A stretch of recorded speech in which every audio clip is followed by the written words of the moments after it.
Mrs নীলার বাড়িটা যেহেতু অনেক পুরনো জমিদার বাড়ি ছিল, তাই পুরনো জমিদার বাড়িতে হুট করে এতগুলো মানুষের থাকার ব্যবস্থা করা বেশ কঠিন হয়ে পড়ল। যেহেতু আসার পরিকল্পনাটা ছিল হুট করে, তাই অনেকগুলো ঘর পরিষ্কার করা হয়নি। ধুলোবাড়ির কারণে সেগুলো ব্যবহারের অনুপযুক্ত। অগত্যা শোয়ার ব্যবস্থা নিয়ে এক বিশাল হট্টগোল শুরু হলো ড্রয়িং রুমে। সিদ্ধান্ত হলো মিস্টার রায়হান আর মিস্টার এহসান এক রুমে থাকবেন, তাদের এতে কোনো আপত্তি নেই। অন্যদিকে মিসেস নীলা, মিসেস তানিয়া, আভা আর নূরকে একটা বড় রুম দেওয়া হলো। মিসেস নীলার বৃদ্ধ চাচা জয়নাল সাহেব কাচুমাচু হয়ে রৌদ্রবীর আর ভিরানকে উদ্দেশ্য করে বললেন, বাবাজিরা, আমাদের শেয়ার ঘরটা তোমাদেরই নাও। আমরা না হয় বারান্দায় কোনো মতে রাতটা পার করে দেব। তোমরা শহরের মানুষ, কষ্ট সইতে পারবে না। ভিরান সঙ্গে সঙ্গে বিনয়ের সাথে না করে দিয়ে বলল, না না দাদা যান, আপনি কি বলছেন এসব? আপনাদের কষ্ট দিয়ে আমরা আরামে ঘুমাবো? এটা হয় না, আমরা ম্যানেজ করে নেব।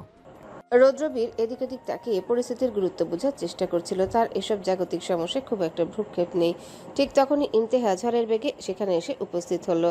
তার মুখভঙ্গি দেখে মনে হচ্ছে সে বিশ্বজয়ের কোনো দাবি নিয়ে এসেছে। সে চড়া গলায় বলল, বাহ, বড়দের ব্যবস্থা হলো, ভিআইপিদেরও ব্যবস্থা হলো। রুদ্রবীর এমপি আর বিরান ভাই বিদেশি সাহেব, তাই তাদের এত মূল্য।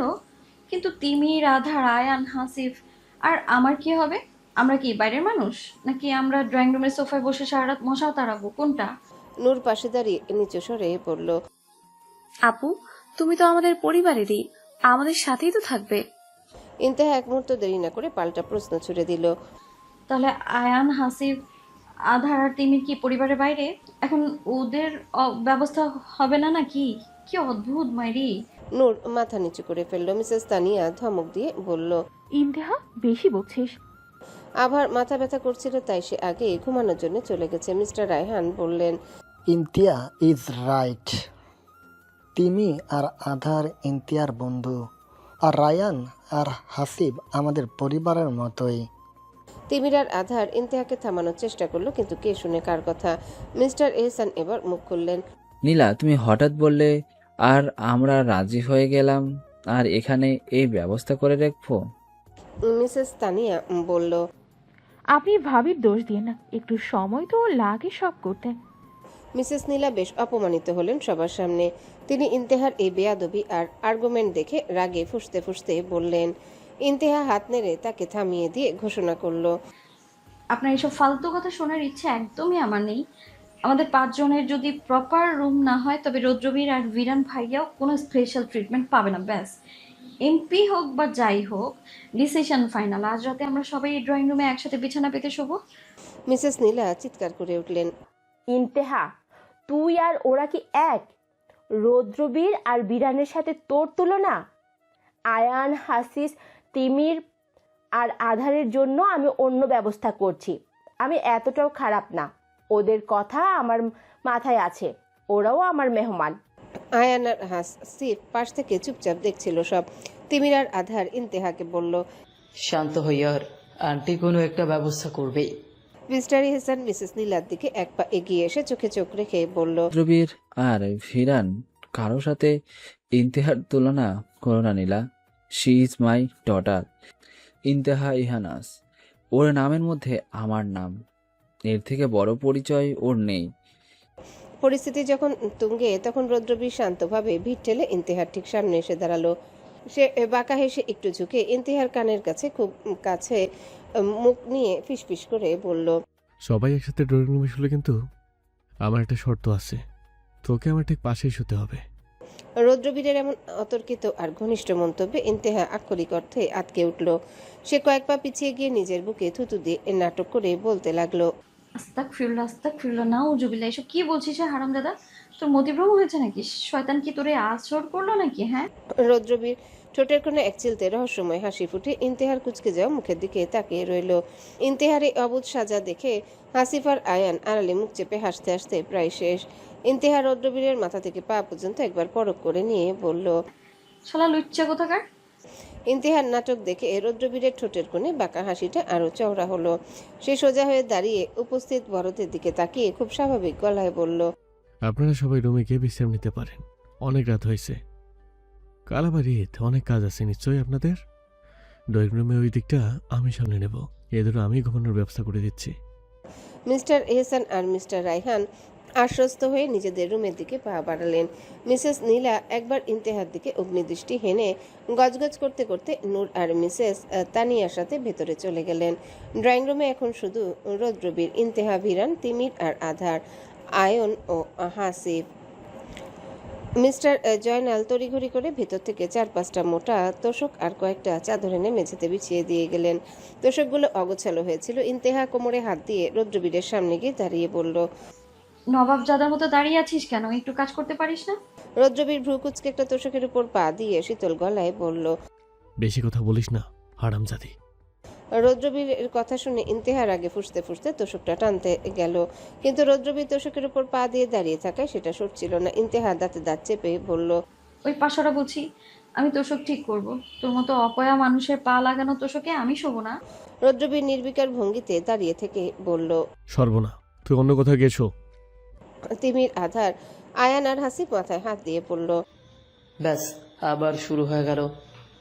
ব্যাস, ইন্তেহার দৈর্ঘ্যের বাঁধ ভেঙে গেল। সে কোনো কিছু না ভেবে এক ঝটকায় রৌদ্রবীরের এক পা জোরে টান দিল, কিন্তু রৌদ্রবীরকে সে একটু সরাতে পারল না। ইন্তেহার রেগে এবার সর্বশক্তি দিয়ে রৌদ্রবীরকে জোরে এক ধাক্কা দিল। রৌদ্রবীর মোটেও ইন্তেহার এই কাজের জন্য প্রস্তুত ছিল না, তাই সে ভারসাম্য হারিয়ে ধপাস করে তোশকের উপর পড়ে গেল। কিন্তু পড়ার সময় তার হাত গিয়ে আটকালো ইন্তেহার টি শার্ট আর তোশকের চাদরে। মুহূর্তের মধ্যে এক অদ্ভুত কাণ্ড ঘটল। রৌদ্রবীর পড়ার সাথে সাথে ইন্তেহাকেও নিজের দিকে টেনে নিল। দুজনে গড়াগড়ি খেয়ে তোশকের উপর আছাড় খেলো, আর বিছিয়ে রাখা বড় চাদরটা তাদের দুজনের গায়ে এমনভাবে জড়িয়ে গেল যে তারা একটা কাপড়ের পুটলির মতো আটকে গেল। রৌদ্রবীরের শক্ত হাতের চাপে ইন্তেহা তার নিচে পিষ্ট হওয়ার জোগাড়। রৌদ্রবীরের ওজন ইন্তেহা সহ্য করার ক্ষমতা নেই। ইন্তেহা চাদরের ভেতর থেকে হাত পা ছুঁড়ে রেগে চিৎকার করে উঠল। ওরে বাবারে, মেরে ফেললো রে! তুই কি হাতি নাকি রে হারামজাদা? এত ওজন কেন রে তোর? ছাড়া মায়। রৌদ্রবীরও চাদরের পেঁচে আটকে গিয়ে ইন্তেহার ঠিক নাকে ডগায় নিজের নাক থেকে ফিসফিস করে রাগী গলায় বলল। বেয়াদব সেমরি, ধাক্কা দিলি কেন? এখন ভোগ কর। সবাই এতক্ষণ হাঁ করে দৃশ্য দেখছিল। তিমির কপালে হাত দিয়ে বিড়বিড় করলো। এদের কি কোনো দিন বুদ্ধি হবে না? আধার তো হাসতে হাসতে লুটোপুটি খাচ্ছে। আয়ান আর হাসিব একসাথে বলে উঠল, क्या सीन है? ভিরান চুপচাপ ওদের দেখতে লাগলো। তিমির দ্রুত এগিয়ে গিয়ে চাদরের প্যাচ ছাড়াতে সাহায্য করতে করতে বলল, আরে তোরা কি কুস্তি লড়ছিস নাকি? রৌদ্রবীর, ইন্দুকে ছাড়। মেয়েটা তো দম বন্ধ হয়ে মরে যাবে ভাই। তোর মতো বলিষ্ঠ বানের ওজন কি ও নিতে পারে নাকি? অনেক কসরত করে ভিরান আর তিমির তাদের আলাদা করলো। রৌদ্রবীর ইন্তেহাকে ছাড়তেই চাইছিল না। ইন্তেহা অনেক ছাড়ানোর চেষ্টা করে। রৌদ্রবীর বাঁকা হেসে শেষে ছেড়ে দেয়। তখন ইন্তেহার চুল আলু থালু আর মুখ লাল হয়ে আছে। সেই অবস্থাতে সে উঠে দাঁড়িয়ে রৌদ্রবীরকে একটা লাথি মারার চেষ্টা করে বলল, আজকে যদি তোর সাথে আমার থাকা লাগে তবে সকালে তুই নিজেকে আইসিইউতে আবিষ্কার করবি, মনে রাখিস শালা। রৌদ্রবীর নিজের শার্ট ঠিক করতে করতে নির্লিপ্ত স্বরে বলল, আইসিইউতে কে যাবে সেটা সময় বলে দিবে। বাসরটা করি, এরপর দেখা যাবে কে আইসিইউতে যাবে, আমি নাকি তুই। ইন্তেহা রেগে আবারও রৌদ্রবীরের দিকে যেতে নিলে আধার ওকে থামিয়ে দিয়ে বলল, বইন, তুই এবার থাম। ও তোকে রাগায় আর তুইও রেগে যাস। তিমির একটা লম্বা দীর্ঘশ্বাস ফেলে হাসি মুখে বলল, চল সবাই শুয়ে পড়ি, কালকের দিনটা আরো লম্বা হবে মনে হচ্ছে। রৌদ্রবীর ইন্তেহার দিকে তাকিয়ে চোখ টিপ মারল। ইন্তেহা অগ্নি চোখে তাকালো ওর দিকে। ড্রয়িং রুমে মেঝের উপর তোষকগুলো পাশাপাশি বিছানো হয়েছে। ইন্তেহা এক ঝটকা একটা তোষক দখল করে শুয়ে পড়ল। তার বাম পাশে কিছুটা দূরত্ব বজায় রেখে শুলো আধার, আর ডান পাশে তিমির, অন্য সাইডে ভিরান, আয়ান আর হাসিব। তিমির আর আধারের মাঝখানে ইন্তেহা রাজা বাদশার মতো হাত পা ছড়িয়ে দিয়ে বিড়বিড় করলো, শান্তি। তিমির নিজের তোষক ঠিক করতে করতে মৃদু হেসে পড়ল। এবার শান্তিতে ঘুমা। রৌদ্রবীর নিজের তোষকে হেলান দিয়ে বসেছিল। তার স্থির এবং তীক্ষ্ণ দৃষ্টি এক মুহূর্তের জন্য ইন্তেহার উপর থেকে সরেনি। আধার আর তিমিরকে ইন্তেহার দুই পাশে দেখে তার ভিতরে চোয়াল শক্ত হয়ে এলো। ঘরের আলো কমিয়ে দেওয়া হয়েছে, শুধু বারান্দার জিরো বাল্বের আবছা নীল আলোয় ঘরটা মায়াবী হয়ে আছে। হুট করে রৌদ্রবীর উঠে দাঁড়ালো। কোনো কথা নেই, বার্তা নেই। সে সোজা এসে ইন্তেহার তোষকের এক প্রান্ত ধরল। ইন্তেহা কিছু বুঝে ওঠার আগে রৌদ্রবীর দানবীয় শক্তিতে একটা হ্যাঁচকা টান দিল। তিমিরার আধার হকচকে যাওয়ার আগে ইন্তেহা তোষক সহ স্লাইড করে সোজা রৌদ্রবীরের তোষকের সাথে এসে ঠেকে গেল। দুই তোষক একীভূত হয়ে গেল। ইন্তেহা তোষকের উপর ডিগবাজি খাওয়ার মতো অবস্থা হয়ে চিৎকার করে উঠল, ওরে বাবারে, ভূমিকম্প নাকি? মাদারবোর্ড, তুই কি পাগলাগারদ থেকে পালিয়ে আসছিস? তোষক টানলি কেন? হ্যাঁ না? ড্রয়িং রুমের সবাই আয়ান, হাসিব, এমনকি তিমির আর আধারও হতভম্ব হয়ে রৌদ্রবীরের দিকে তাকিয়ে রইল। ভিরান এতক্ষণ চুপচাপ শুয়েছিল, তো রৌদ্রবীরের এই অহেতুক পাগলামি দেখে সে বেশ বিরক্ত হলো। ভিরান উঠে বসে একটু কড়া গলায় বলল, রুদ্রবীর, কি করছিস তুই এসব? মাঝরাতে এই পাগলামের মানে কি? ইন্তেহা কি এখন তোর পাশে শুবে নাকি? রৌদ্রবীর তখন ইন্তেহার তোষকের কোণাটা ধরে রেখেছিল। সে অত্যন্ত শান্ত, শীতল এবং গম্ভীর কণ্ঠে ভিরানের চোখের দিকে তাকিয়ে জবাব দিল, এটা তোর ব্যাপার না ভিরান। আমি কিভাবে শোবো বা আমার পাশে কে থাকবে সেটা আমি বুঝে নেব। তুই ঘুমা। রৌদ্রবীরের গলায় এমন ধরনের কর্তৃত্ব ছিল যে ভিরান আর কথা বাড়ালো না। সে একটা দীর্ঘশ্বাস ফেলে আবারও শুয়ে পড়ল। আয়ান আর হাসিব একে অপরের দিকে তাকিয়ে ইশারায় বলল, আজ আর রক্ষা নেই। ইন্তেহার আগে ফুঁসতে ফুঁসতে তোষক থেকে বসতে চাইল, কিন্তু রৌদ্রবীর তার কাঁধে এক হাত দিয়ে চেপে ধরে আবারও শুইয়ে দিল। রৌদ্রবীর নিচু স্বরে ইন্তেহার কানের কাছে মুখ নিয়ে বলল, অনেক রাত হয়েছে, এখন যদি আর একটা শব্দ করিস তবে তোকে এই তোষব সহ বারান্দায় বের করে দেব। একদম চুপ, এখানেই শুয়ে থাকবি। ইন্তেহা রাগে দাঁত কিরমির করলো ঠিকই, কিন্তু সে কোনো তর্ক করলো না। তার অনেক ঘুম আসছে, কম দৌড়ঝাঁপ হয়নি মুরগি ধরতে গিয়ে। সে বিড়বিড় করে গালি দিতে দিতে কম্বলটা মাথার উপর টেনে দিয়ে ওপাশে ফিরে শুলো। রৌদ্রবীর এবার তৃপ্তির নিঃশ্বাস ফেলে নিজের হাতটা বালিশের নিচ দিয়ে আরাম করে চোখ বুঝলো। অন্ধকারে হাসিব আর আয়ান একে অপরকে চিমটি কেটে নিঃশব্দে হাসতে লাগলো। পরদিন ভোরের আলো ফুটতে গ্রামের বাড়িটিতে এক অদ্ভুত নিস্তব্ধতা বিরাজ করছে। রাতে তোষক টানাটানির পর ইন্তেহা রৌদ্রবীর এখন প্রায় একই বিছানায়। ইন্তেহা ঘুমের ঘরে নিজের তোষকের সীমানা ছাড়িয়ে অবলীলায় রৌদ্রবীরের উপর এক পা আরেক হাত তুলে দিয়ে অঘরে ঘুমে মগ্ন। রৌদ্রবীরের একটা হাত ইন্তেহার মাথার নিচে বালিশের মতো হয়ে আছে, যেন অজান্তেই সে মেয়েটাকে আগলে রেখেছে। ঠিক তখনই মিসেস নীলা হাতে এক গ্লাস পানি নিয়ে ড্রয়িং রুমের দিকে আসছিলেন। মেঝের দৃশ্যটা দেখা মাত্রই তার হাত থেকে গ্লাসটা পড়ে যাওয়ার জোগাড় হলো। ইন্তেহার রৌদ্রবীরকে এই অবস্থায় দেখে তার পিত্তি চলে গেল। তিনি কোনো কিছু বিচার না করে দ্রুত এগিয়ে গিয়ে ইন্তেহার গায়ে থাকা পাতলা চাদরটা এক ঝটকায় সরিয়ে দিলেন। ইন্তেহা তখন ঘুমের ঘোরে বিড়বিড় করছে, মুরগিটা আবার ধর, আধার ধর, মুরগি পালালো। মিসেস নীলা আর সহ্য করতে পারলেন না। তিনি নিচু হয়ে সজোরে ইন্তেহার গালে একটা থাপ্পড় বসিয়ে দিলেন। থাপ্পড়ের শব্দে ড্রয়িং রুমের নিস্তব্ধতা খানখান হয়ে গেল। ইন্তেহা ছিটকে উঠে বসলো, কিন্তু ঘুমের রেশ তখনও কাটেনি। সে চোখে হাত বুলিয়ে ফ্যালফ্যাল করে তাকিয়ে রইল। তার মাথা হ্যাং হয়ে গেছে। মিসেস নীলা চিৎকার করে উঠলেন, তোর লজ্জা লাগে না? একজন ছেলের উপর এভাবে হাত পা তুললে শুয়ে আছিস? একদম জানোয়ারের মতো স্বভাব হয়েছে তোর। গ্রামের বাড়িতে এসেও আমাদের মুখ পোড়ালি। ছি, তোকে জন্ম দেওয়াটাই আমার জীবনের সবচেয়ে বড় ভুল ছিল। থাপ্পড়ের শব্দ আর মিসেস নীলার চিৎকারে রৌদ্রবীর, ভিরান, তিমির, আয়ান, হাসিব আর আধার একযোগে ধরফর করে উঠে বসলো। রৌদ্রবীরের মেজাজ মুহূর্তেই সপ্তমে চলল। সে নিজের গালের উপর ইন্তেহার হাতের স্পর্শটা তখন অনুভব করছিল, কিন্তু মিসেস নীলার এই ব্যবহারে সে মেনে নিতে পারল না। রৌদ্রবীর অত্যন্ত কঠোর আর ঠান্ডা গলায় বলল, মিসেস নীলা, হাত নামিয়ে কথা বলুন। ওকে মারার অধিকার আপনাকে কে দিয়েছে? ভিরানও বেশ রেগে গিয়ে উঠে দাঁড়ালো। সে মিসেস নীলাকে তোয়াক্কা না করে বলল, এটা কি ধরনের ব্যবহার মামনি? ইন্তেহা ঘুমাচ্ছিল, ও তো জানতো না ও কার উপর হাত রেখেছে। আপনিও কি এভাবে সবার সামনে গায়ে হাত তুলেন কোন সাহসে? তিমির আর আধার ইন্তেহার দুই পাশে এসে দাঁড়ালো। আধারের চোখে মুখে রাজ্যের ঘৃণা। সে দাঁত কিরমির করে বলল, আন্টি, আপনি ওর মা নাকি শত্রু? নিজের মেয়েকে এভাবে কেউ অপমান করে? ও তো ছোটবেলা থেকেই এমন ছটফটে, এটা তো নতুন কিছু না।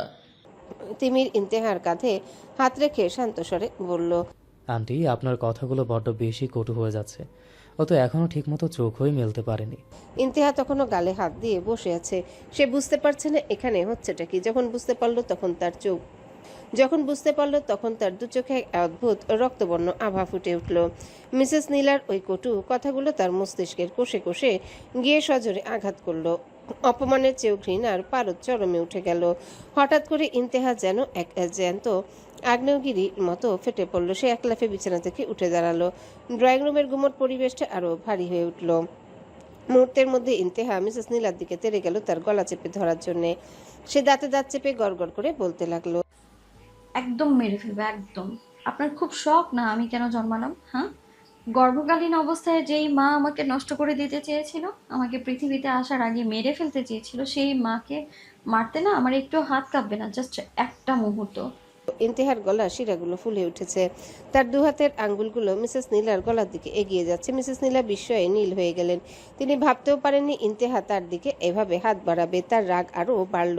তিমির আর আধার ইন্তেহার এই ভয়ঙ্কর রূপ দেখে আটকে উঠল। তারা ইন্তেহাকে থামাতে চাইল, কিন্তু সামনে দাঁড়িয়ে থাকা রৌদ্রবীরের দিকে তাকিয়ে তারা থমকে গেল। রৌদ্রবীরের চোখ দুটো টকটকে লাল, সেখান থেকে যেন আগুনের ফুলকি বেরোচ্ছে। তার মৌন সমর্থন যেন ইন্তেহার রাগে জ্বালানি হিসেবে কাজ করছে। রৌদ্রবীরের ওই চাহনি দেখে তিমির আর আধার এক পায়ে এগোনোর সাহসও পেল না। শেষে ভিরানি এগিয়ে এলো। সে ইন্তেহার দুই হাত সজোরে টেনে ধরে মিসেস নীলার কাছ থেকে সরিয়ে দিল। ভিরান চেঁচিয়ে উঠল, ইন্তেহা, পাগল হয়েছিস? ছাড়, কি করছিস এসব? মিসেস নীলা অপমানে আর রাগে হিতাহিত জ্ঞান হারিয়ে তিনি এবার আবারও হাত তুলতে গেলেন ইন্তেহার উপর। চিৎকার করে বললেন, তোর এত বড় সাহস, তুই আমার গায়ে হাত তুলিস? কিন্তু তার হাত ইন্তেহার গাল পর্যন্ত পৌঁছালো না। তার আগেই মাঝপথে এক বিশাল দেয়ালের মতো এসে বাধা দিল রৌদ্রবীর। সে মিসেস নীলার কবজিটা এমন জোরে চেপে ধরল যে মিসেস নীলার মুখ দিয়ে ব্যথার এক অস্ফুট আর্তনাদ বেরিয়ে এলো। রৌদ্রবীরের চোখে তখন সাক্ষাৎ আজরাইল যেন ভর করেছে। সে মিসেস নীলার চোখের দিকে এক স্থির দৃষ্টিতে তাকিয়ে খুব নিচু কিন্তু বজ্রকণ্ঠে বলল, একবার ভুল করেছেন, দ্বিতীয়বার করার সুযোগ আমি দেব না। ওর গায়ে তো হাত তোলা তো দূর, এরপর যদি আপনার হাত ওর দিকে একবারের জন্য ওঠে, তবে মনে রাখবেন রৌদ্রবীর মাতা চৌধুরী সম্পর্ক মানে না। আমি শুধু ধ্বংস করতে জানি। রৌদ্রবীরের হাতের কবজি মচকে যাওয়ার উপক্রম হতে মিসেস নীলা ব্যথায় কুঁকড়ে গেলেন, কিন্তু তার তেজ কমেনি। তার চোখ দিয়ে যেন আগুন বেরোচ্ছে। সারা ঘর স্তব্ধ হয়ে রইল। ইন্তেহা তখনও ভিরানের কবজায় থেকে হাঁপাতে হাঁপাতে মিসেস নিশার দিকে ঘৃণার দৃষ্টিতে তাকিয়ে আছে। তার ভেতরের ক্ষতগুলো আজ যেন নগ্ন হয়ে বেরিয়ে পড়ছে। ঠিক তখনই শোরগোল শুনে মিস্টার এহসান আর মিস্টার রায়হান দ্রুত ড্রয়িং রুমে এসে ঢুকলেন। দৃশ্যটা দেখে মিস্টার এহসানের রক্ত মাথায় চড়ে গেল। নিজের স্ত্রীকে এইভাবে পরপুরুষের হাতে লাঞ্ছিত হতে দেখে তিনি হিতাহিত জ্ঞান হারিয়ে ফেলেন। মিস্টার এহসান গর্জে উঠে বললেন, রৌদ্রবীর, তোমার সাহস কি করে হলো নীলার গায়ে হাত দেওয়ার? ছাড়ো বলছি ওকে। ইন্তিহা তখনও ভিরানের হাতের বাঁধনে হাঁপাচ্ছিল। সে এক পলক মিসেস নীলার দিকে তাকালো। সেই দৃষ্টিতে কোনো মায়া ছিল না, আছে কেবল ধ্বংসের এক শীতল হাতছানি। সে কোনো কথা না বলে ভিরানের হাত ঝটকা দিয়ে সরিয়ে হনহন করে বাড়ির বাইরের দিকে বেরিয়ে গেল। আধার আর তিমির এক মুহূর্ত দেরি না করে ওর পিছু নিল। তারা জানে এই অবস্থায় ইন্তেহা নিজের উপর নিয়ন্ত্রণ হারিয়ে যে কোনো অঘটন ঘটিয়ে ফেলতে পারে। রৌদ্রবীর এক ঝটকায় মিসেস নীলাকে ছেড়ে দিল। তিনি যন্ত্রণায় কুকিয়ে উঠে পিছিয়ে গেলেন। মিসেস তানিয়া আর নূর দ্রুত এগিয়ে এসে ওকে ধরলেন। মিস্টার এহসান রৌদ্রবীরের সামনে এসে আঙ্গুল উঁচিয়ে তীক্ষ্ণ স্বরে বললেন, লিমিট ক্রস করো না রৌদ্রবীর, মনে রেখো সে আমার স্ত্রী। আমাদের পরিবারের বিষয়ে নাক গলানোর অধিকার তোমাকে কে দিয়েছে? মিস্টার রায়হানও ছেলের উপর ক্ষিপ্ত হয়ে উঠলেন। তিনি গম্ভীর গলায় বললেন, রৌদ্রবীর, এটা তোমার কাছ থেকে আশা করিনি। বড়দের সাথে এমন ব্যবহার করার শিক্ষা কি আমি তোমায় দিয়েছি? রৌদ্রবীরের ভেতরটা তখন আগ্নেয়গিরির মতো ফুটছে। বাবার আর মিস্টার এহসানের কথা শুনে সে এক বিকট চিৎকার দিয়ে উঠল। ড্রয়িং রুমের দেয়ালগুলো যেন কেঁপে উঠল সেই আওয়াজে। সে রক্তবর্ণ চোখে মিস্টার এহসানের দিকে তাকিয়ে সরাসরি বলল, আপনার স্ত্রীকে সামলান মিস্টার ইহসান, নয়তো আমি ওনাকে পৃথিবী থেকে সরিয়ে দেব। উনি ওনার লিমিট অনেক আগেই ক্রস করেছে। ইন্তিহার গায়ে হাত তোলা তো দূর, ওনার জঘন্য কথাবার্তা শোনার ধৈর্য আমার ফুরিয়ে গেছে। আপনি যদি ওনাকে কন্ট্রোল করতে না পারেন, তবে এরপর আমি যা করব তা দায়ভার আপনার। পুরো ঘর নিস্তব্ধ হয়ে গেল। রৌদ্রবীরের এই রুদ্রমূর্তি দেখে মিস্টার এহসান দমলেন না, বরং তিনি আরো রেগে গেলেন। মিস্টার এহসান অগ্নিদৃষ্টিতে তাকিয়ে বললেন, আমার সাথে খেলতে এসো না আবি। তুমি যেটা এখন শুরু করছো সে খেলা আমি গত 22 বছর ধরে খেলে আসছি। মিস্টার রায়হান নিজের ছেলের এমন অবাধ্যতা দেখে প্রচন্ড অপমানিত বোধ করলেন। তিনি চিৎকার করে বললেন, ক্ষমা চাও রৌদ্রবীর, এক্ষুনি ক্ষমা চাও। আমার ছেলে এতটা বেয়াদব হতে পারে না। বড়দের সম্মান দিতে শিখো। রৌদ্রবীর এক চুলো নড়ল না। তার দৃষ্টি স্থির, চোয়াল শক্ত। সে অত্যন্ত গম্ভীর এবং অটল কণ্ঠে জবাব দিল, এই রৌদ্রবীর মাহাতো চৌধুরী কারো কাছে মাথা নত করে না। মিসেস তানিয়া সহ সবাই রৌদ্রবীরের এক গুয়েমি দেখে স্তম্ভিত হয়ে গেলেন। তিনি ইন্তেহার সাথে রৌদ্রবীরের এই অদ্ভুত টান সহ্য করতে পারছেন না। তিনি বেশ চড়া গলায় প্রশ্ন ছুড়ে দিলেন, ইন্তেহা, তোমার কে লাগে রৌদ্রদীপীর? তুমি একটা বাইরের মেয়ের জন্য নিজের বাবার সাথে মুখে মুখে তর্ক করছো। ও তোমার কি হয় যে ওর জন্য তুমি হিতাহিত জ্ঞান হারিয়ে ফেলেছো? মিস্টার এহসান এতক্ষণে নিজেকে কিছুটা সামলে নিয়েছেন, যেহেতু মিসেস নীলারও এখানে ভুল ছিল, কিন্তু তার গলায় এখনো ক্রোধের রেশ। তিনি মিসেস নীলার কবজি আগলে ধরে বললেন, নীলার আচরণে হয়তো ভুল ছিল, সেটা আমি সামলে নিতাম। নীলা আমার স্ত্রী, আমার উপস্থিতিতে ওর গায়ে হাত তোলার সাহস তুমি পাও কি করে? রৌদ্রবীর এবার মিস্টার এহসানের চোখের দিকে সরাসরি তাকিয়ে দাঁতে দাঁত চেপে লোহা কাটা স্বরে বলল, মিসেস নীলা যদি আপনার স্ত্রী হন তবে জেনে রাখুন ইন্তিয়া আমার হার্টবিট। আপনার স্ত্রীকে প্রোটেক্ট করার দায়িত্ব যদি আপনার হয় তবে আমার হার্টবিটকে প্রোটেক্ট করার দায়িত্ব আমার। আমার জিনিসের উপর কেউ আঘাত করলে আমি তার হাত পা ভাঙতে দুবার ভাবি না। কথাটা বলে রৌদ্রবীর এক মুহূর্ত সেখানে দাঁড়ালো না। দীর্ঘ পা ফেলে সে সদর দরজার দিকে এগিয়ে গেল। ড্রয়িং রুম উপস্থিত সবাই যেন এক একটা পাথরের মূর্তিতে পরিণত হলো। ইন্তেহাকে হার্টবিট বলে এভাবে সবার সামনে দাবি করবে তা কারো কল্পনাতেও ছিল না। বিশেষ করে মিস্টার এহসান আর মিস্টার রায়হান একে অপরের দিকে তাকিয়ে কিংকর্তব্য বিমূঢ় হয়ে রইলেন। আয়ান আর হাসির পরিস্থিতি বেগতিক দেখে একে অপরকে ইশারা করলো। তারা জানে রৌদ্রবীর এখন যে মেজাজে আছে তাতে সে একা থাকা মানে বিপদ। তারা দুজনও দ্রুত রৌদ্রবীরের পিছু নিল। বাড়ির বাইরে মেঠো পথ দিয়ে হনহন করে হাঁটছিল ইন্তেহা। তার চোখে মুখে এখনো ভয়ঙ্কর লাল আভা, কপালে রাগের ঘাম চিকচিক করছে। পেছনে আধার আর তিমির প্রায় দৌড়াচ্ছে ওকে ধরার জন্য। তিমির পাশ থেকে হাঁপাতে হাঁপাতে বলল, কিন্তু শান্ত হ, ওভাবে মারতে যাওয়াটা ঠিক হয়নি রে, পরিস্থিতি আরও খারাপ হয়ে গেছে। ইন্তেহা এক মুহূর্তের জন্য দাঁড়িয়ে তিমিরের দিকে তেরছে চোখে তাকালো। তার কণ্ঠস্বর এখনো কর্কশ। খারাপ হয়েছে? কি খারাপ হয়েছে? ওই শালি আমার থাপ্পড় মারলো, গালি দিল, আর আমি কি আঙুল চষবো? ওনারে তো জ্যান্ত কবর দেওয়া উচিত ছিল। আধার পরিস্থিতি হালকা করার জন্য বলল, আরে বাদ দে না দোস্ত, চল গ্রামের দিকে যাই, দেখি আজ নতুন কি করা যায়। ঘরের টেনশন নিয়ে লাভ নেই। গ্রামের বড় রাস্তার মোড়ে আসতে দেখা গেল একদল যুবক একটা কালভার্টের উপর বসে আড্ডা দিচ্ছে। তাদের মাঝখানে রাখা একটা খাঁচায় বেশ বড়সড় একটা তিতির পাখি। গ্রামের মোড়ল বংশের ছেলে কাশেম আর তার সাঙ্গপাঙ্গরা পাখিটা নিয়ে হাসাহাসি করছে। কাশেমের হাতে একটা জ্বলন্ত সিগারেট, যেটা সে পাখিটার পালকের খুব কাছে নিয়ে বারবার ভয় দেখাচ্ছিল। ইন্তেহার নজর পড়ল সেদিকে। তার ভিতরে জমে থাকা সব রাগ যেন এবার একটা লক্ষ্য খুঁজে পেল। সে সোজা এগিয়ে গিয়ে কাশেমের সামনে দাঁড়ালো। ইন্তেহা গম্ভীর গলায় বলল, ওই পাখিটা নিয়ে কি করছিস?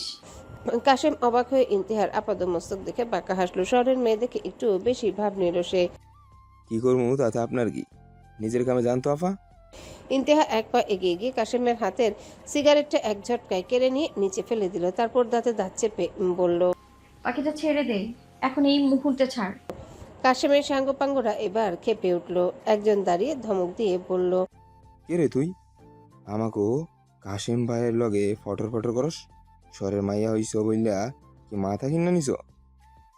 তিমিরার আধা দ্রুত ইন্তেহার দুই পাশে এসে দাঁড়ালো। তিমি শান্ত করার চেষ্টা করে বলল, ভাই ঝগড়া বাড়িয়েন না, পাখিটা কষ্ট পাচ্ছে তো, তাইও বলছে।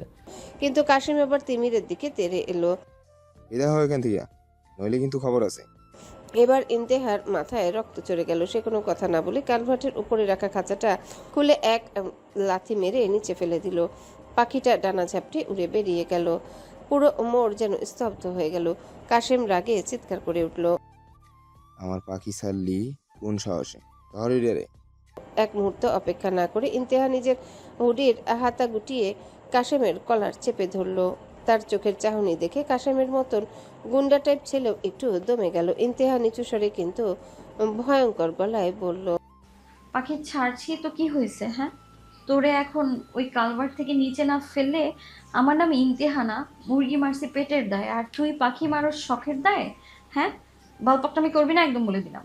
ছাড় বাবু, ধরবি না একদম। আধা রাত দেরি করল না। সে কাশেমের এক সাঙ্গপাঙ্গ কানে ধরে একটা মোচড় দিয়ে বলল, কি রে, বড় বড় কথা বলছিলি না? আয় কুস্তি লুড়ি। তিমির অসহায়ের মতো তাকিয়ে দেখলো। আবারও ইন্তেহা আর আধার গ্রামের লোকদের সাথে তুলকালাম শুরু করে দিয়েছে।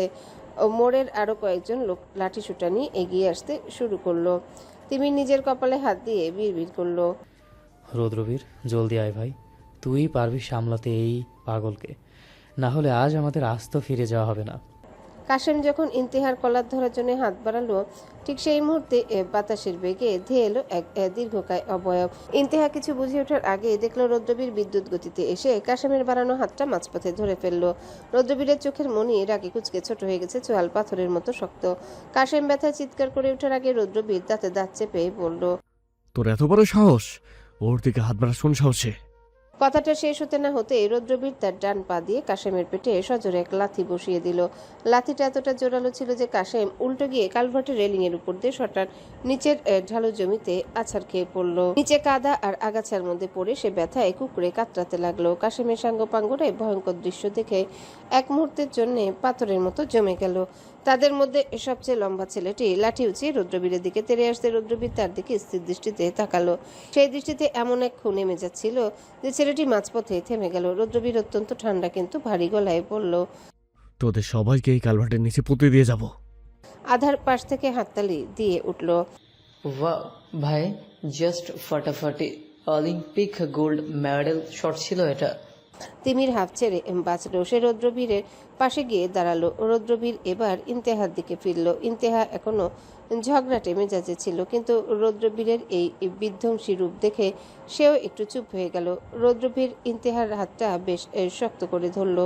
ইন্তেহা হাত ছাড়ানোর চেষ্টা করে গজগজ করে বলল, ছাড় বাবু, ধরবি না একদম।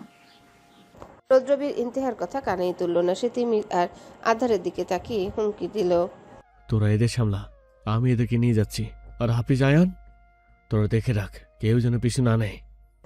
রৌদ্রবীর প্রায় টেনে হিঁচড়ে ইন্তেহাকে মেঠো পথ দিয়ে নির্জন একটা জায়গার দিকে নিয়ে যেতে লাগলো। ইন্তেহা চিৎকার করে বলতে লাগলো, কোথায় নিয়ে যাচ্ছিস আমাকে? ছাড় বলছি, তোর এই জোর আমার সাথে দেখাবি না একদম। ইন্তেহা বকবকের মাঝে রৌদ্রবীর হঠাৎ থেমে গেল। সে মাঝপথে ইন্তেহাকে পাশে থাকা একটা গাছের সাথে চেপে ধরে তার চোখের খুব কাছে নিজের মুখ নিয়ে এলো।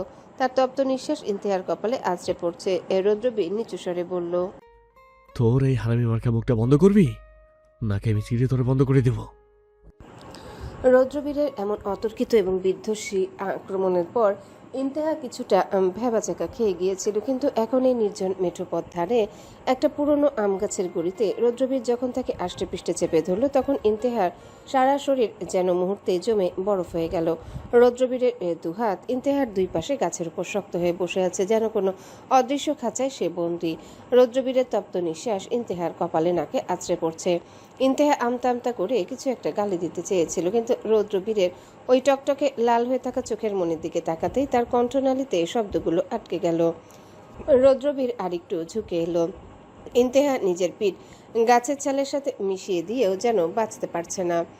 রৌদ্রবীরের শার্টের বোতামের ফাঁক দিয়ে আসা পুরুষালী পারফিউমের কড়া ঘ্রাণ আর তার শরীরের উত্তাপ ইন্তেহার মস্তিষ্কে এক অদ্ভুত বিভ্রম তৈরি করলো। যে ইন্তেহা একটু আগে আকাশ পাতাল এক করে চিৎকার করছিল, সে এখন পুরোপুরি নিস্তব্ধ। ইন্তেহা অনুভব করলো তার হৃৎপিণ্ডটা বুকের খাঁচার ভেতর যেন ড্রাম পেটাচ্ছে। ধূপকানিতে এত জোরালো যে সে ভয় পেল। রৌদ্রবীর বোধহয় সেটা শুনে ফেলেছে। রৌদ্রবীরের গম্ভীর আর শীতল কণ্ঠস্বর এবার ফিসফিস করে উঠল, খুব তো লাফালাফি করলি, এখন বল ওই জানোয়ারটার কলা ধরার সাহস করে তুই পেলি? যদি ও তোর গায়ে হাত তুলতো। ইন্তেহা একবার শুকনো ঢোক গিলল। সে বুঝতে পারছে না তার সাথে কি হচ্ছে, এরকম অনুভূতি কেন হচ্ছে। তার গলা শুকিয়ে কাঠ হয়ে গেছে।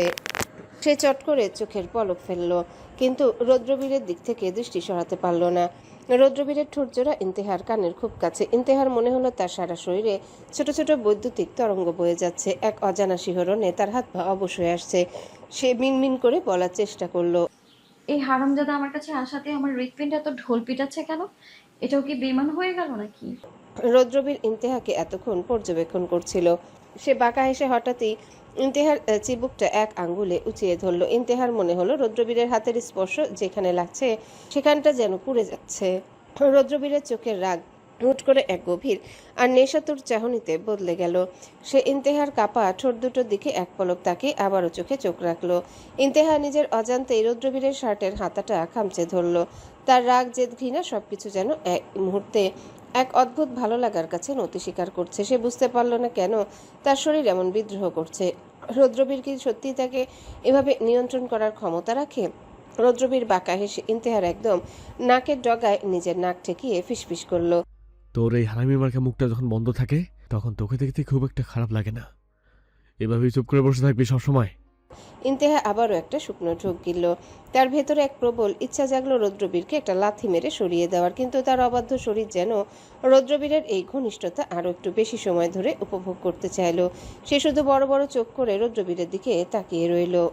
বাতাসে গাছের পাতা নড়ার শব্দ আর দূরে তিমিরদের কোলাহল আবছা হয়ে আসছে। এই নির্জনতা ইন্তেহা প্রথমবারের মতো অনুভব করলো। রৌদ্রবীর মাহতাব চৌধুরী কেবল তার ঝগড়া সঙ্গী নয়, এই মানুষটা তার অস্তিত্বের কোনো এক গভীরে খুব শক্ত করে শিকড় গেড়ে বসেছে, যা সে নিজে অনুভব করতে পেরেও স্বীকার করতে চাইছে না। কিন্তু সে ইন্তেহা, এত সহজে হার মানার মেয়ে সে না। সে কখনো এটা স্বীকার করবে না। হঠাৎ করে যেন তার ভেতরের পুরনো ঝড়টা ফিরে এলো। এক ঝটকায় সে নিজের দৃষ্টি শক্ত করলো, ঠোঁট কামড়ে রাগটা জাগিয়ে তুললো আবার। তারপর ধীরে ধীরে হাত নামিয়ে আনলো রৌদ্রবীরের বুক থেকে। নামতে নামতে হঠাৎই তার আঙ্গুল গিয়ে আটকালো রৌদ্রবীরের লুঙ্গির গিটে। পরের মুহূর্তে একটা হ্যাঁচকা টান দিল। রৌদ্রবীর প্রথমে বুঝতেই পারেনি কি হচ্ছে, কিন্তু গিট আলগা হতে তার চোখ কোটর থেকে বেরিয়ে আসার জোগাড়। বেয়াদব মেয়ে।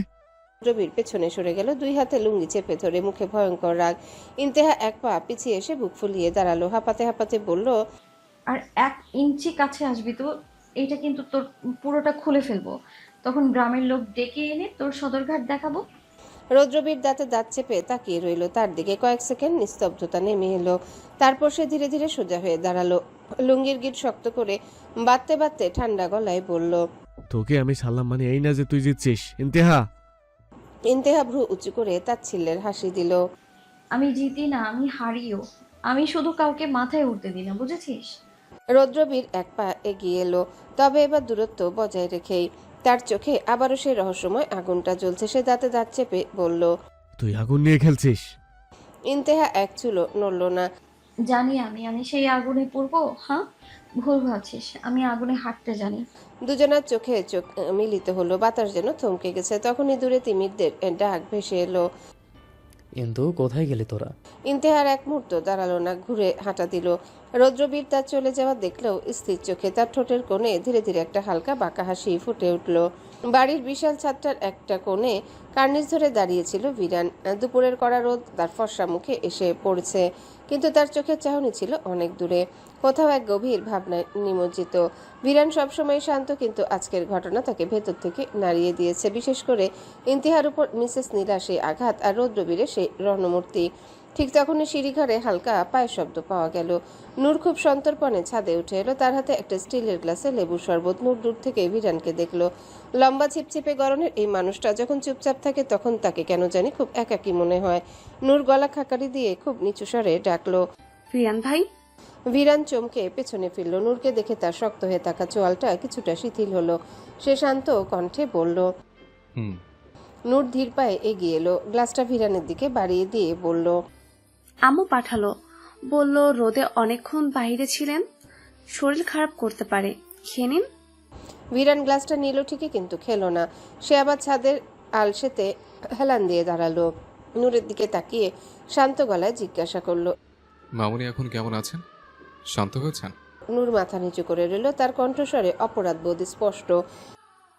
আম্মু আসলে বুঝতে পারেননি, উনি সবসময় একটু কড়া মেজাজের, কিন্তু আজ ইন্তু আপুর সাথে যা হলো আমি সত্যিই খুব লজ্জিত বিরান ভাই। আপু অনেক কষ্ট পেয়েছে। বিরান একটা দীর্ঘশ্বাস ফেলে আকাশের দিকে তাকালো। কষ্ট ইন্তেহা একা পায়নি নূর। আজ এই বাড়িতে যা যা হলো তাতে কারো সম্মানে অক্ষত নেই। তো রাম্মু ইন্তেহার উপর হাত তুললেন, আর রুদ্রবীর ও যেভাবে রিয়েক্ট করলো সেটা ভাবতে আমার অবাক লাগছে। রুদ্রবীরকে আমি চিনি, ও সহজে হৃদয়ের জ্ঞান হারায় না, কিন্তু আজ ও যেন অন্য কেউ ছিল। নূর একটু ইতস্তত করে বলল, রৌদ্র ভাইয়া আপুকে হার্টবিট বলেছে সবার সামনে, এটা কি সত্যি বিরান ভাই? মানে ওনারা কি একে অপরকে? কথাটা শেষ করতে পারলো না নূর। বিরান শরবতের গ্লাসে একটা চুমুক দিয়ে হালকা হাসলো। সেই হাসিতে কিছুটা তাচ্ছিল্য ছিল। ওরা দুজন আগুনে দুই গোলক নূর, কাছাকাছি এলে হয় পড়বে, নয় আলো দেবে। রৌদ্রবীরের দাবিটা যতটা না ভালোবাসার, তার চেয়ে বেশি অধিকারের। আর ইন্তেহা, ও তো বনবাতাসের মতো, কাউকে তোয়াক্কা করে না। নূর চুপ করে রইল। বিরানের চোখের দিকে তাকিয়ে তার মনে হলো এই মানুষটাও বোধহয় কোনো না কোনো ঝড়ের ভেতর দিয়ে যাচ্ছে, কিন্তু বলতে পারছে না। সে সাহস করে জিজ্ঞাসা করলো, আপনি কি রাগ করেছেন আমাদের ওপর? বিরান নূরের চোখের দিকে তাকালো। নূরের মায়াবী আর নিষ্পাপ মুখটা দেখে তার রাগ মুহূর্তেই জল হয়ে গেল। সে আলতো করে নূরের মাথায় হাত রেখে বলল, না নূর, তোর উপর রাগ করবো কেন? তুই তো ভোরের শিশিরের মতো শান্ত। এই বাড়ির অশান্তির মাঝে অন্তত তুই আছিস বলেই হয়তো পরিবেশটা এখনো টিকে আছে। নূর লজ্জায় লাল হয়ে গেল। বিরানের হাতের স্পর্শে তার শরীরে এক অজানা শিহরণ খেলে গেল। সে তাড়াতাড়ি বলল, আমি নিচে যাই, আম্মু ডাকছেন বোধহয়। নূর যখন দ্রুত পায়ে সিঁড়ি দিয়ে নেমে যাচ্ছে, বিরান তখনও তার চলে যাওয়ার পথের দিকে তাকিয়ে রইল। তার মনে হলো এই জমিদার বাড়ির পুরনো দেয়ালগুলোয় যেমন অনেক রহস্য লুকিয়ে থাকে, তেমনি এই মানুষগুলোর মনের ভেতরে বোধহয় অনেক না বলা গল্প দানা বাঁধছে। মেঠো পথ ধরে হাঁটতে হাঁটতে ইন্তেহা, রৌদ্রবীর, তিমির আর বাকিরা যখন গ্রামের ভেতরের দিকে এলো, তখন ইন্তেহার নজর পড়ল বিশাল এক আমবাগানের দিকে। দুপুরের কড়া রোদে গাছের ছায়ায় থোকায় থোকায় ঝুলে থাকা কাঁচা আমগুলো দেখে তার মনের ভেতর লুকিয়ে থাকা দুরন্তপনাটা যেন চারা দিয়ে উঠল। একটু আগের থমথমে মেজাজটা এক লহমায় গায়েব। ইন্তেহা দাঁড়িয়ে পড়ে দুই হাত কোমরে দিয়ে বাগানের দিকে তাকিয়ে একগাল হাসলো। তার চোখে এখন চিকচিক করছে দুষ্টুমির আভাস। সে তিমিরার আধারের দিকে তাকিয়ে ইশারায় বলল, ওই দেখ আম, একদম টাটকা কাঁচা আম। এই রোদে যদি এক বাটি আম মাখা হতো না, জাস্ট জমে যেত না? আধার তো ইন্তেহার মনের কথা আগে থেকেই বুঝে। সে তাল মিলিয়ে লাফিয়ে উঠল। বলিস কিরে, কিন্তু একদম ফাটাফাটি আইডিয়া। এই রোদে টক ঝাল মিষ্টি আম মাখা হলে শরীরের সব ক্লান্তি দূর হয়ে যাবে। চল, দেরি কেন, এখনই শুরু করি। আয়ানার হাসি প্রথমে একটু ইতস্তত করলেও আম মাখার লোভ সামলাতে পারল না, কিন্তু রৌদ্রবীরের ভয়ে কিছু বলতে পারল না। গ্রামের বাগান থেকে আম চুরি করে খাওয়ার মজায় আলাদা। হাসিব সাহস করে ফিসফিস করে বলল, কিন্তু যদি মালিক দেখে ফেলে? গ্রামে তো লাঠিসোঁটা নিয়ে তারা করবে। ইন্তেহা তাচ্ছিল্যের হাসি দিয়ে বলল, আরে আমি থাকতে কিসের ভয়? তোরা শুধু নিচে থাকবি, আমি আর আধার গাছে থেকে আম নামাবো। তিমির একটা দীর্ঘশ্বাস ফেলে হাসলো। সে জানে ইন্তেহাকে থামানো অসম্ভব। ঠিক আছে, রাজি, কিন্তু বেশি দেরি করা যাবে না। সবাই যখন উত্তেজনায় টকবক করছে, তখন রৌদ্রবীর একপাশে দেয়ালের মতো দাঁড়িয়েছিল। মুখভঙ্গি পাথরের মতো শক্ত। সে অত্যন্ত শীতল গলায় বলল, তোদের কি মগজ বলতে কিছুই নেই? সেদিন তারা কেউ শিক্ষা হয়নি? বেদবের দল, কেউ কোথাও যাবি না, সোজা বাড়িতেই চল। ইন্তেহা রৌদ্রবীরের দিকে ফিরে নাক কুচকে বলল, ওরে আমার নবাবজাদা রে, সবসময় নীতি কথা না বলে তোর পেটের কথা হজম হয় না, তাই না? আম খেলে বাড়ির কথা ভুলে যাবি, চল বলছি। ও রৌদ্রবীর এক চুলও নড়ল না। সে হাত ভাঁজ করে দাঁড়িয়ে রুক্ষস্বরে বলল, এক থাপ্পড় দিব, বেয়াদব। ইন্তেহা রৌদ্রবীরের একদম কাছে এগিয়ে এলো। সে রৌদ্রবীরের চোখের দিকে তাকিয়ে দাঁতে দাঁত চেপে বলল, তুই না গেলে নেই, কিন্তু আমাদের বাধা দিবি না একদম। আধার চল। রৌদ্রবীর ইন্তেহার হাত ধরতে চাইল, কিন্তু ইন্তেহা বিদ্যুৎ গতিতে সরে গেল।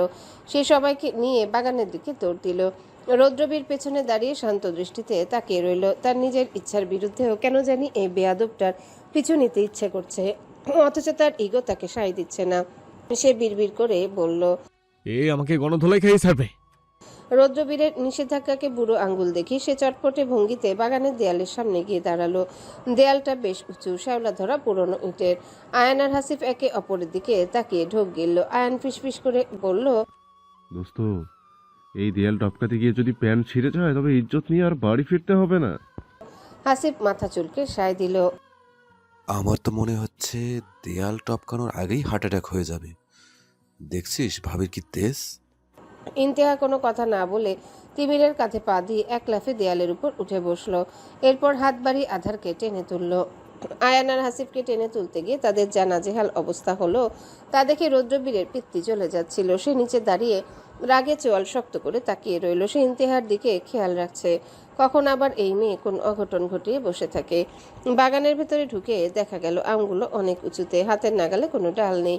তিমির বলল, এগুলো নামাবো কিভাবে? অনেক উঁচুতে। ইন্তেহা এক মুহূর্ত চিন্তা করে আধারকে বলল, আধার তুই সোজা হয়ে দাঁড়া, তোর কাঁধে চড়ে আমি ওই উপরের ডালটা ধরবো, ওখানেই সব বড় বড় আমগুলো ঝুলে আছে। ইন্তেহার কথায় সবাই সায় দিল। আধারও একদম রেডি। সে পজিশন নিতেই রৌদ্রবীর দেয়ালের ওপাশ থেকে গর্জে উঠল। সে দেয়াল টপকে না এসে গেট দিয়ে ঢুকলো, কারণ ওই সময় কোনো পাহারাদার ছিল না। দুপুরের খাবার খেতে গিয়েছে হয়তো। দেয়াল টপকানো রৌদ্রবীর মাহতাব চৌধুরীকে মানায় না। তার চোখে মুখে এখন চরম বিরক্তি। রৌদ্রবীর বাগানের ভিতর প্রবেশ করে ইন্তেহার হাত চেপে ধরে রুক্ষ গলায় বলল, ইন্তেহা আধারের কাঁধের উপর উঠবে না। ইন্তেহা হাত ঝাড়া দিয়ে সরিয়ে দিয়ে বলল, তো সমস্যা কি বলতো? তুই পারবি না, আমাদেরও করতে দিবি না। তুই এমপি হতে পারিস, আমার গার্ডিয়ান নোস নই তুই। শর্ত এখান থেকে, ঘোড়ার ডিম কোথাকার। আধার রৌদ্রবীরকে আশ্বস্ত করা সুরে বলল, আরে ভাই রিল্যাক্স, আমি শক্ত করে ধরে রাখবো। ইন্তুর ব্যালেন্স অনেক ভালো। রৌদ্রবীর এবার আরও এক ধাপ এগিয়ে এলো, তার কণ্ঠস্বর এখনও রাগে কাঁপছে। আমি বলেছি হবে না মানে হবে না, যদি আম পারতেই হয় তবে অন্যভাবে পার, কিন্তু এভাবে সার্কাস করতে যাবি না। ইন্তেহা জেদ ধরে রৌদ্রবীরকে চোখের দিকে তাকিয়ে বলল, আমি করবই, দেখি তুই কিভাবে আটকাস। সে আধারের কাঁধে হাত দিয়ে ওঠার চেষ্টা করতে রৌদ্রবীর এক ঝটকায় ইন্তেহাকে নিজের দিকে টেনে আনলো। ইন্তেহা ভারসাম্য হারিয়ে রৌদ্রবীরের শক্ত বুকের উপর আছাড় খেয়ে পড়ল। রৌদ্রবীর তার বাহু দিয়ে ইন্তেহাকে শক্ত করে পেঁচিয়ে ধরল, যেন সে চাইলেও নড়তে না পারে। আয়ান আর হাসিফ হা করে দৃশ্যটা দেখছে। তিমির কপালে হাত দিয়ে বিড়বিড় করলো। আবার শুরু হলো বিশ্বযুদ্ধ। রৌদ্রবীর ইন্তেহার কানের কাছে মুখ নিয়ে ফিসফিস করে বলল, অনেক হয়েছে পাগলামি, এবার যদি আর একটা অবদ্ধতা করিস তবে তোকে কাঁধে তুলে নিয়ে আমি সোজা বাড়িতে যাব, তখন সবার সামনে সিন ক্রিয়েট হলে আমাকে দোষ দিবি না। ইন্তেহার আগে গজগজ করতে লাগলো। সে অনুভব করলো রৌদ্রবীরের হৃৎপিণ্ডটা অনেক জোরে চলছে। ইন্তেহা মুখ বাঁকিয়ে একটু কান পাতল রৌদ্রবীরের বুকে, এরপর বিড়বিড় করে বলল, এ শালা হৃৎপিণ্ড তো দেখি এর সাথে বেইমানি করছে।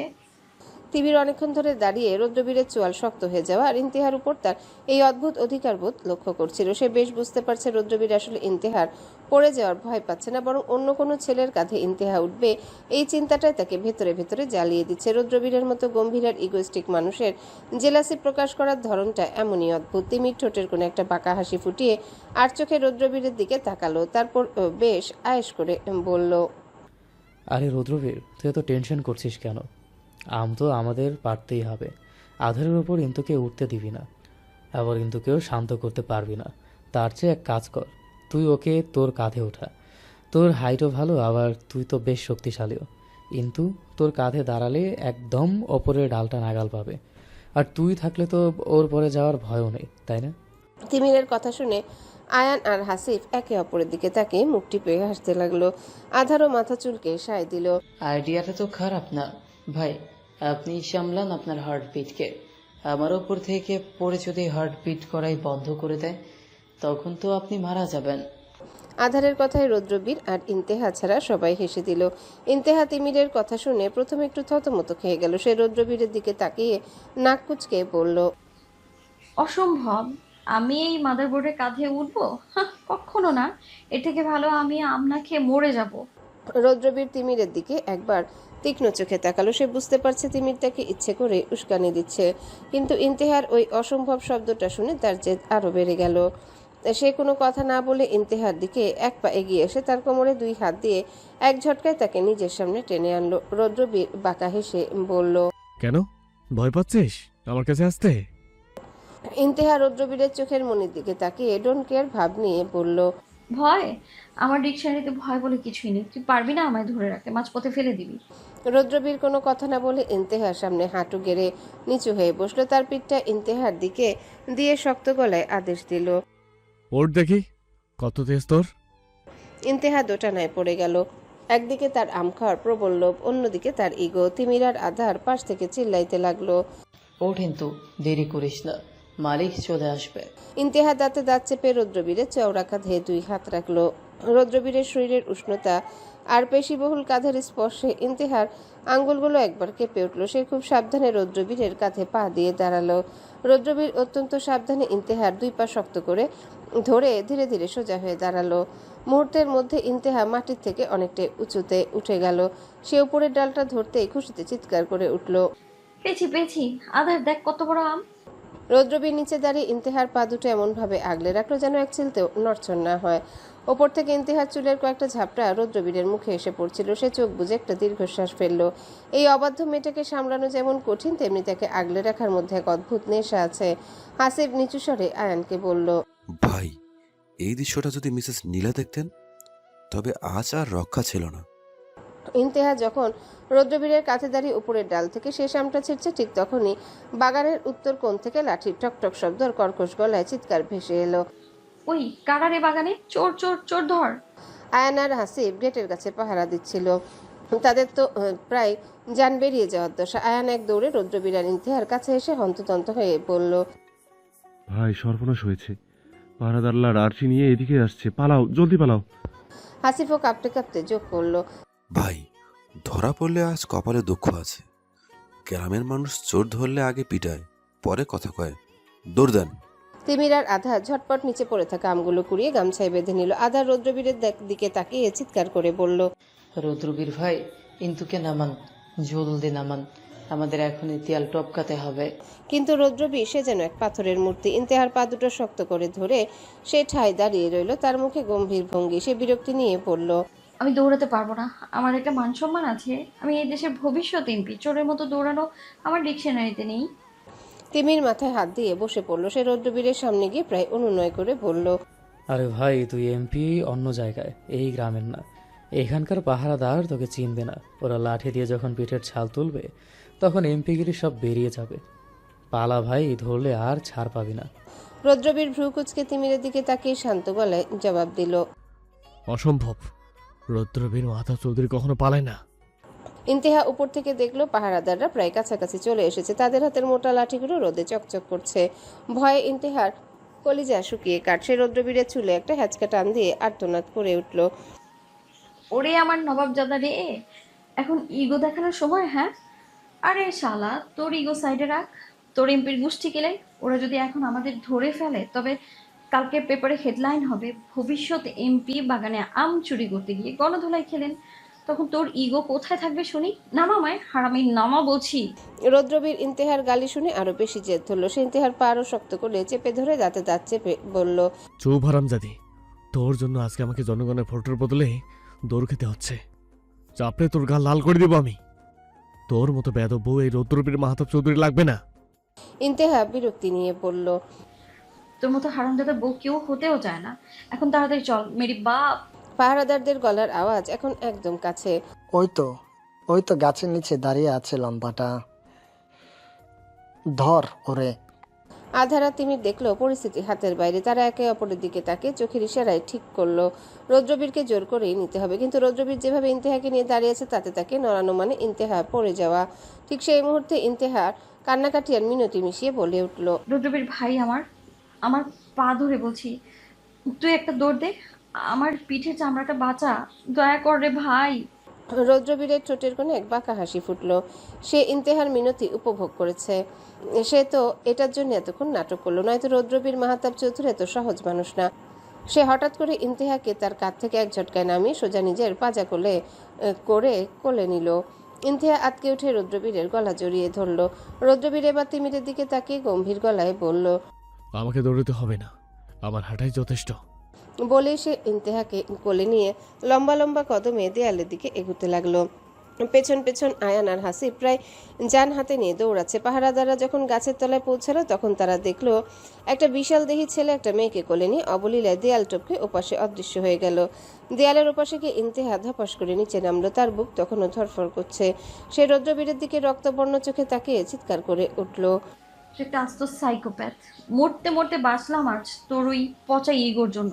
রৌদ্রবীর নিজের স্বাদ ঠিক করতে করতে নির্লিপ্ত স্বরে বলল, তো আমগুলো তো তোর গামছাতে আছে তাই না? ওগুলো এখন কে খাবে? ইন্তেহা বিরক্তি নিয়ে তিমিরের হাত থেকে আমের গামছাটা কেড়ে নিল। তার মেজাজ এখন সপ্তমে, কিন্তু রৌদ্রবীরের শান্ত ভঙ্গিটা তাকে কেন জানি আরো বেশি অস্থির করে তুলছে। সবাই যখন হাঁপাতে হাঁপাতে বাড়ির পেছনে পুকুর পাড়ে এসে পৌঁছালো তখন ইন্তেহার মেজাজ কিছুটা তিতু হয়েছে। রৌদ্রবীরের উপর রাগ থাকলেও আমের গামছাটা আঁকড়ে ধরে সে একটা বড় পাথরের উপর বসে পড়ল। তিমির, আধার আর হাসিব মিলে ঝটপট আমগুলো ধুয়ে কুচি কুচি করে কাটলো। কাসুন্দি, বিট লবণ আর কাঁচামরিচের ঝালে যখন আম মাখাটা তৈরি হলো তখন পুরো চত্বরে একটা জিভে জল আনা ঘ্রাণ ছড়িয়ে পড়ল। ইন্তেহা এক বাটি আম মাখা আলাদা করে তিমিরের হাতে দিয়ে বলল, তুমি যা তো, আবার নূরকে দিয়ে আয়। তিমির বাটিটা হাতে নিয়ে একটু ইতস্তত করলো। আভার সামনে যাওয়া মানে একরাশ অস্বস্তি। ইন্তেহা সেটা বুঝতে পেরে ধমক দিয়ে বলল, হ্যাঁ, হাঁ করে তাকিয়ে আছিস কেন? যা যা বলছি, রৌদ্রবীরের মতো ইগো পকেটে নিয়ে বসে থাকিস না। তিমির একটা দীর্ঘশ্বাস ফেলে বাড়ির ভেতরের দিকে হাঁটা দিল। নূরের দেখা পেল করিডোরেই। তবে এক অংশ দিয়ে সে আভার রুমের সামনে এসে দাঁড়ালো। দরজা আধা খোলা। আভা জানালার ধারে চুপচাপ বসে বাইরের দিকে তাকিয়েছিল। তার চোখের কোণে ক্লান্তি আর মনের ভেতর চাপা অভিমান। তিমির ঘরে ঢুকে খুব সাবধানে ডাকলো, আভা। আভা চমকে পেছনে ফিরে তাকালো। তিমিরকে দেখে তার মুখটা মুহূর্তেই শক্ত হয়ে গেল। সে দৃষ্টি সরিয়ে নিয়ে শীতল গলায় বলল, এখানে কেন এসেছেন? আমার মাথা ব্যথা করছে, আমি এখন কথা বলবো না। তিমির পাত্তা না দিয়ে এগিয়ে এসে টেবিলের উপর আমের বাটিটা রাখলো। ভাই ঝগড়া বাড়িয়েন না, পাখিটা কষ্ট পাচ্ছে তো, তাইও বলছে। কিন্তু কাশেম এবার তিমিরের দিকে তেড়ে এলো। বিদায় হয় এখান থেকে, নইলে কিন্তু খবর আছে। এবার ইন্তেহার মাথায় রক্ত চড়ে গেল। সে কোনো কথা না বলে কালভার্টের উপরে রাখা খাঁচাটা খুলে এক লাথি মেরে নিচে ফেলে দিল। পাখিটা ডানা ঝাপটে উড়ে বেরিয়ে গেল। পুরো মোড় যেন স্তব্ধ হয়ে গেল। কাশেম রাগে চিৎকার করে উঠল। আমার পাখি ছাড়লি কোন সাহসে? ধর এটারে। এক মুহূর্ত অপেক্ষা না করে ইন্তেহা নিজের হুটির হাতা গুটিয়ে কাশেমের কলার চেপে ধরল। তার চোখের চাহনি দেখে কাশেমের মতো গুন্ডা টাইপ ছেলেও একটু দমে গেল। ইন্তেহা নিচু স্বরে কিন্তু ভয়ঙ্কর গলায় বলল, পাখি ছাড়ছি তো কি হয়েছে? তোরে এখন এই কালভার্ট থেকে নিচে না ফেললে আমার নাম ইমতিহানা। মুরগি মারছি পেটের দায়, আর তুই পাখি মারছিস শখের দায়। হ্যাঁ, বালপাকনামি করবি না একদম। আধার আর দেরি করলো না। সে কাশেমের এক সাঙ্গপাঙ্গর কানে ধরে একটা মোচড় দিয়ে বলল, কি রে, বড় বড় কথা বলছিলি না? আয় কুস্তিল রে। তিমির অসহায়ের মতো তাকিয়ে দেখলো আবারও ইন্তেহা আর আধার গ্রামের লোকদের সাথে তুলকালাম শুরু করে দিয়েছে। মোড়ের আরো কয়েকজন লোক লাঠিসোঁটা নিয়ে এগিয়ে আসতে শুরু করলো। তিমির নিজের কপালে হাত দিয়ে বিড়বিড় করলো, রৌদ্রবীর, জলদি আয় ভাই, তুই পারবি সামলাতে এই পাগলকে, না হলে আজ আমাদের আস্ত ফিরে যাওয়া হবে না। কাশেম যখন ইন্তেহার কলার ধরার জন্য হাত বাড়ালো, ঠিক সেই মুহূর্তে বাতাসের বেগে ধেয়ে এলো এক দীর্ঘকায় অবয়ব। ইন্তেহা কিছু বুঝে ওঠার আগেই দেখলো রৌদ্রবীর বিদ্যুৎ গতিতে এসে কাশেমের বাড়ানো হাতটা মাঝপথে ধরে ফেললো। রৌদ্রবীরের চোখের মনি রাগে কুচকে ছোট হয়ে গেছে, চোয়াল পাথরের মতো শক্ত। কাশেম ব্যথায় চিৎকার করে ওঠার আগে রৌদ্রবীর দাঁতে দাঁত চেপে বলল, তোর এত বড় সাহস?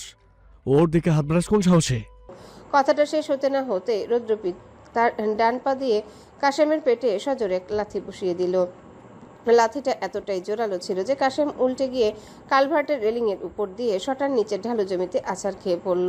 নিচে কাদা আর আগাছার মধ্যে পড়ে সে ব্যথায় কুকড়ে কাতরাতে লাগলো। কাশেমের সাঙ্গপাঙ্গরা এই ভয়ঙ্কর দৃশ্য দেখে এক মুহূর্তের জন্য পাথরের মতো জমে গেল। তাদের মধ্যে সবচেয়ে লম্বা ছেলেটি লাঠি উঁচিয়ে রৌদ্রবীরের দিকে তেড়ে আসতে রৌদ্রবীর তার দিকে স্থির দৃষ্টিতে তাকালো। সেই দৃষ্টিতে এমন এক খুনে মেজাজ ছিল যে ছেলেটি মাঝপথে থেমে গেল। রৌদ্রবীর অত্যন্ত ঠান্ডা কিন্তু ভারী গলায় বলল, তোদের সবাইকে আজ এই কার্পেটের নিচে পুঁতে দিয়ে যাবো। আধার পাশ থেকে হাততালি দিয়ে উঠল, ওয়াও ভাই, জাস্ট ফাটাফাটি। অলিম্পিক গোল্ড মেডেল শট ছিল এটা। তিমির হাফ ছেড়ে বাঁচল। সে রৌদ্রবীরের পাশে গিয়ে দাঁড়ালো।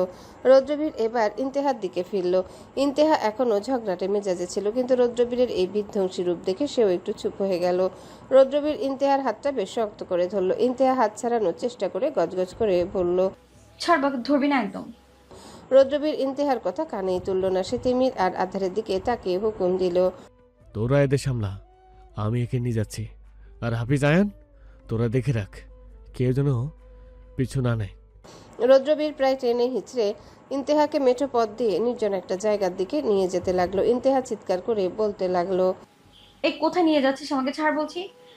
তোর এই জোর আমার সাথে দেখাবি না একদম। ইন্তেহার বকবকের মাঝেই রৌদ্রবীর হঠাৎ থেমে গেল। সে মাঝপথে ইন্তেহাকে পাশে থাকা একটা গাছের সাথে চেপে ধরে তার চোখের খুব কাছে নিজের মুখ নিয়ে এলো। তপ্ত নিঃশ্বাস ইন্তেহার কপালে আছড়ে পড়ছে। রৌদ্রবীর নিচু স্বরে বলল, তোর এই হারামির মার্কা মুখটা বন্ধ করবি, নাকি আমি চিরতরে বন্ধ করে দেব? মিস্টার এহসানের শান্ত কিন্তু পাথরের মতো দৃঢ় কণ্ঠস্বর শুনে মিসেস নীলা স্তব্ধ হয়ে দাঁড়িয়ে রইলেন। তার সারা শরীর রাগে রিরি করছে। মিস্টার এহসানের মুখে এমন সরাসরি হুঁশিয়ারি তিনি গত 20 বছরে খুব কমই শুনেছেন। অপমানে তার ফর্সা মুখটা টকটকে লাল হয়ে উঠল। তিনি আরেক মুহূর্ত সেখানে দাঁড়ালেন না। হাতের বরফের টুকরোগুলো সোফার উপর ছুঁড়ে ফেলে দিয়ে গটগট করে ঘর থেকে বেরিয়ে গেলেন। সিঁড়ির কোনায় দাঁড়িয়ে নূর সবটা দেখছিল। তার মায়ের এই রুদ্রমূর্তি আর বাবার এই শান্ত অথচ গম্ভীর রূপ তাকে দুশ্চিন্তায় ফেলে দিয়েছে। নূর দেখল মা রাগে কাঁপতে কাঁপতে নিজের ঘরের দিকে চলে যাচ্ছেন। সে কিছুক্ষণ ইতস্তত করে ধীর পায়ে ঢুকলো। মিস্টার এহসান সোফায় মাথা নিচু করে বসেছিলেন। নূরের পায়ের শব্দে তিনি মুখ তুলে তাকালেন। তার চোখে একরাশ ক্লান্তি। নূর কাছে গিয়ে নিচু স্বরে ডাকলো, বাবা। মিস্টার এহসান একটা দীর্ঘশ্বাস ফেলে বললেন, আসো নূর, বসো এখানে। নূর বাবার পাশে গিয়ে বসলো। পরিবেশটা থমথমে। কিছুক্ষণ চুপ থেকে তিনি খুব গম্ভীর গলায় জিজ্ঞাসা করলেন, নূর, আমি একটা বিষয়ে তোমায় চূড়ান্ত সিদ্ধান্ত জানাতে চাই। ভিরানের সাথে তোমার বিয়ের কথা হচ্ছে, এটা তুমি জানো, কিন্তু আমি চাই না আমার কোনো সিদ্ধান্তের জন্য আমার মেয়ের চোখে জল আসুক। তুমি কি সত্যি ভিরানকে বিয়ে করতে রাজি? ভালোভাবে ভেবে দেখেছো তো? নূর মুহূর্তের জন্য থমকে গেল। তার চোখের সামনে ভিরানের শান্ত মুখটা ভেসে উঠল। যে মানুষটা ছাদে রোদে দাঁড়িয়ে তাকে বলেছিল সে ভোরে শিশিরের মতো শান্ত। ভিরানের প্রতি তার মনে তো অনেক আগে থেকে বিশাল অনুভূতির জন্ম হয়েছিল। সে এটা অস্বীকার কিভাবে করবে? সেই জানে ভিরান নূরের কাছে কি। নূর মাথা নিচু করে মৃদুস্বরে কিন্তু স্পষ্ট স্বরে বলল, হ্যাঁ, আমি রাজি। আমি ভেবেই এই সিদ্ধান্ত নিয়েছি। মিস্টার এহসান মেয়ের চোখের দিকে তাকে একটা স্বস্তির নিঃশ্বাস ফেললেন। তিনি বুঝতে পারলেন এই বিশৃঙ্খল পরিস্থিতির মাঝে অন্তত একটা দিক শান্ত হতে চলেছে। তিনি নূরের মাথায় হাত রেখে বিড়বিড় করে বললেন, আলহামদুলিল্লাহ। অন্তত তুমি সুখী হলে আমার অশান্ত মনটা একটু শান্তি পাবে। বিকেলের নরম আলোয় পুরনো ইটের দেয়ালটার উপর পাশাপাশি বসে পা দোলাচ্ছে ইন্তেহা, তিমির, আধার। প্রত্যেকের হাতে একটা করে কাঁচা আম, যা একটু আগে লঙ্কা, মরিচ আর কাসুন্দি দিয়ে মাখানো হয়েছে। বাগানের ঝামেলার রেশ ইন্তেহার মন থেকে এখনো কাটেনি। রৌদ্রবীরের উপর রাগি সে এখনো ফুটছে। ইন্তেহা আমের টুকরায় কামড় দিয়ে গজগজ করে বলল, ওই শয়তানটা যদি আর একবার আমার ধারে কাছে আসে না, সত্যি করে বলছি, ওর এমপির টিকিট আমি নিজ হাতে ছিঁড়ে পুকুরে ভাসাবো। এত বড় সাহস! আধার হেসে কুটিপুটি হয়ে বলল, আরে বাদ দে না ইন্টু, ভাই যা অ্যাকশন দেখালো, পুরো সাউথ ইন্ডিয়ান মুভি। তিমির কিছু একটা বলতে যাচ্ছিল, হঠাৎ তার নজর গেল গেটের দিকে। গ্রামের ধুলো উড়িয়ে সারিবদ্ধভাবে 4-5টা কালো রঙের দামি এসইউভি বাড়ির ভেতর প্রবেশ করছে। গাড়ির বহর দেখে তিনজনেরই ভ্রু কুচকে তাকালো। এই প্রত্যন্ত গ্রামে এতগুলো ভিআইপি গাড়ি একসাথে আসা মানে বড় কোনো ব্যাপার। তারা ছাড়া আর কে আসবে এই গ্রামে? দেয়ালের উপর থেকে ইন্তেহা উৎসুক হয়ে তাকিয়ে রইল। মাঝখানের গাড়িটা থেকে বডিগার্ডরা নেমে দরজা খুলে দিতে বেরিয়ে এলো এক দীর্ঘদেহী যুবক। চোখে দামি সানগ্লাস, পরনে সাদা পাঞ্জাবি আর কাঁধে একটা উত্তরীয়। ব্যক্তিটার চোখে এক ধরনের ধূর্ততা স্পষ্ট। ইন্তেহা ভ্রু কুচকে বলল, এটা আবার কোন হালায়? একে তো আগে কখনো দেখিনি। তিমির তীক্ষ্ণ চোখে তাকিয়ে নিচু স্বরে বলল, এটা তো শেহজাদ, রৌদ্রবীর কট্টর রাজনৈতিক প্রতিপক্ষ, যে এতদিন পর মাঠে নেমেছে। ওর প্রতাপ রৌদ্রবীরের চেয়ে কোনো অংশে কম নয়। ও এখানে কেন? গাড়ির শব্দে বাড়ির ভেতর থেকেও লোকজন বেরিয়ে আসছিল। শেহজাদ ধীর পায়ে এগোচ্ছিল। তার হাঁটাচলা একটা দম্ভ কাজ করছে। ইন্তেহা কৌতূহল সামলাতে না পারে দেয়ালের একটু বেশি কিনারায় ঝুঁকে দেখতে গেল। শ্যাওলা ধরা পুরনো দেয়ালটা এমনিতেই পিচ্ছিল ছিল, তার উপর ইন্তেহার ভারসাম্য আজ এমনিতেই টালমাটাল। ঠিক তখনই অঘটনটা ঘটল। ইন্তেহা পায়ের তলা থেকে ইটের একটা অংশ খসে পড়ল। ওরে মামা রে! বলেই একটা চিৎকার দিয়ে ইন্তেহা সোজা নিচের দিকে পড়তে শুরু করলো। শেহজাদ তখন ঠিক দেয়ালের নিচ দিয়ে যাচ্ছিল। ইন্তেহা সরাসরি শেহজাদের উপর গিয়ে পড়তে নিলে শেহজাদ হাত বাড়িয়ে তাকে ধরার জন্য প্রস্তুত হলো। তার ঠোঁটের কোনো একটা বাঁকা হাসি, হয়তো এই আকস্মিক সুযোগটা সে উপভোগ করতে চাইছিল। কিন্তু শেহজাদের হাত ইন্তেহাকে স্পর্শ করার আগেই বাতাসের বেগে একটা বলিষ্ঠ ছায়া মাঝখানে চলে এলো। রৌদ্রবীর কোথা থেকে বিদ্যুৎ বেগে আবির্ভূত হলো। শেহজাদ কিছু বুঝে ওঠার আগেই রৌদ্রবীর এক হাঁচকা টানে ইন্তেহাকে মাঝ আকাশ থেকে নিজের বাহুবন্দি করে ফেললো। ইন্তেহা বুঝতে সময় লাগলো যে সে পড়েনি। রৌদ্রবীর তাকে এক হাত দিয়ে নিজের বুকের সাথে মিশিয়ে জাপটে ধরলো, অন্য হাত দিয়ে শেহজাদকে এক ধাক্কায় কিছুটা দূরে সরিয়ে দিল।